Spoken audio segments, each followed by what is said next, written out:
to have him come on and to have him be able to answer questions, and I mean, I was a fish out of water in the first season. I didn't know, you know, I had never been a lead in a series. I had been a series regular one time on Hung, and that was something that I had to do like 2 days a week, which I thought was a lot.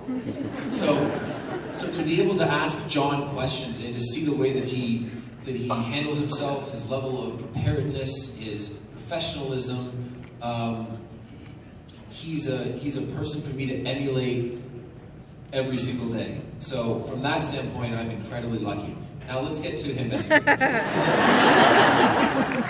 First scene that we ever shot was a scene that actually didn't end up in the episode. It was episode 7. It was the first episode with the Huntress, and she had taken a shot, and my mother had ended up in the hospital, right? So this was before we knew Barrowman was Tommy's dad, and he and I run into each other in the hallway, and all we know at this point is that I'm the good guy and he's the bad guy, and why are these people talking?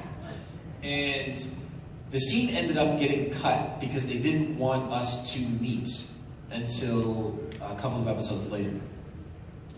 So John says his lines, and after he says his lines, Detective Lance and so Paul Blackthorne and Roger Cross are supposed to come in and question me. Now Paul Blackthorne is method, okay? And at this point in the season, Paul Blackthorne hates me.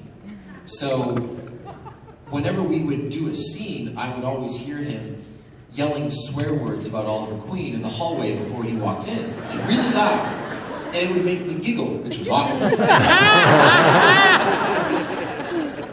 So John says all of his lines, and then as he's walking away, just before he goes around the corner, keeping in mind I'm the only person that can see him, he goes like this.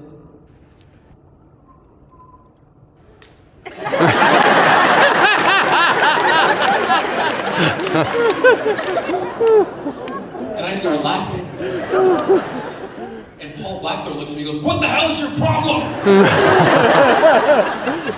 So that, in a nutshell, is what it's like to work with John. And I had been promised by him that it's going to get worse before it gets better.